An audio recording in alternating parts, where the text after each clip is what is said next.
এই সাপে রাগান্বিত হয়ে সিদ্দিক আকবরকে ধ্বংসন করতে শুরু করল।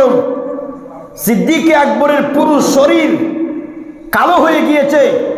তারপরেও সিদ্দিক আকবর এই গর্ত থেকে পা সরাচ্ছেন না।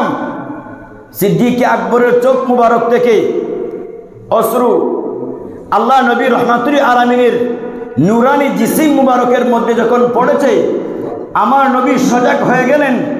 সজাগ হয়ে দেখতে পেলেন সিদ্দিক আকবরের পুরো শরীর কালো হয়ে গিয়েছে। কিরে সিদ্দিক, তোমার কি হয়েছে? ইয়া রাসূলুল্লাহ, গর্তের ভিতরে বিষাক্ত সাপ আমাকে অনেকগুলা দংশন করেছে। আমার নবী বলেন, সিদ্দিক আমাকে ডাকো নাই কেন?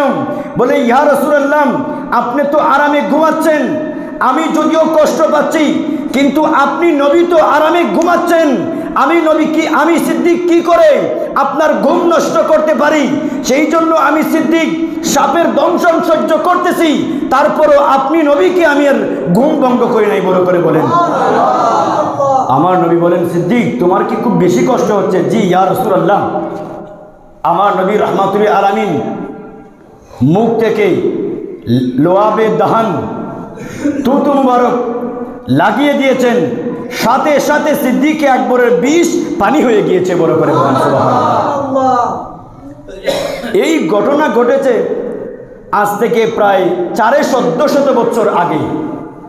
আমাদের প্রিন্সিপাল হুজুর আল্লামা জালালউদ্দিন আল কাদির রহমাতুল্লাহি তাআলা আলাইহি উনি বলেছেন যে এখনো যদি কোনো মানুষকে বিষাক্ত সাপ দংশন করে আর সিদ্দিক আকবরের নসলের কোনো মানুষ থাকে যার সাথে সিদ্দিক আকবরের ব্লাড কানেকশন আছে, ওই সমস্ত মানুষের পা মুবারক ধুয়ে পানি যদি পান করে 10 থেকে 15 মিনিটের ভিতরে ওই বিষাক্ত সাপের বিষ পানি হয়ে যাবে।